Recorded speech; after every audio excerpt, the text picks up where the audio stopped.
Guys, siguro nakapunta kami dito last year pa. Ay, nakikita ni Bunso yung mga ibon.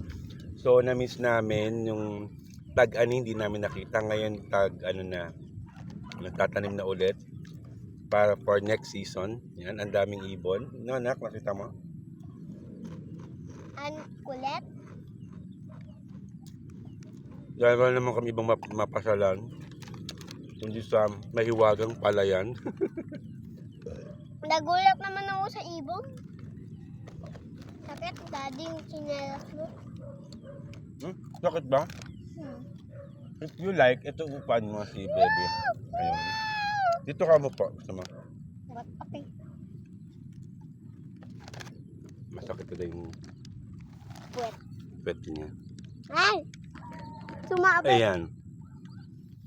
Get out. Sabi ko kay Bunso, dito na siya sa... Oh, anak. Not bad. Okay, so okay ka na, anak?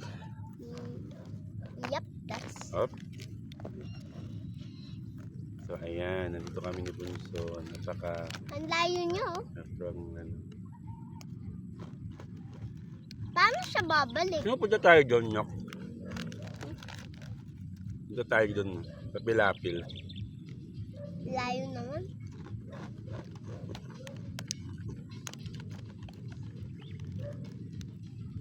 Try namin pumunta ng Pilapil. Mamaya, pagkatapos namin magmerienda, punta tayong Pilapil. Itatry natin. Or gagana yung parang ginagawa niya. Kaya hindi tayo mahulog sa Pilapil. Yep. Wait lang. Mahaba ba yan? Deep ba yan? Deep? Apo, hindi. Hindi naman.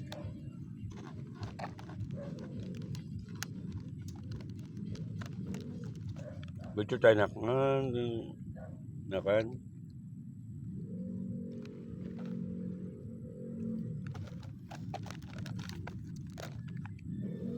Where's Pilapil? Field. Right? Field. Iniisip ko pumunta tayo hanggang doon. Gusto ko nga. Gusto ko maglakad-lakad. Kakainis yung ibon eh. Kaikot-ikot.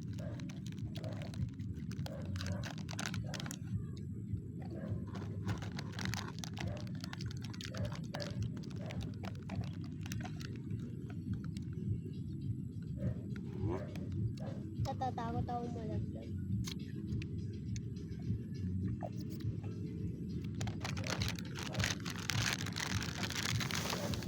Ano na yung kinakain mo?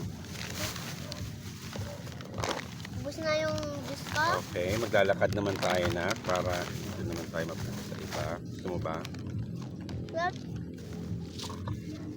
Ang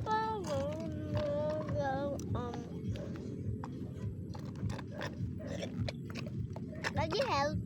Okay, lilipat kami ng ibang destination. Okay, guys, bye. Gusto magkausap.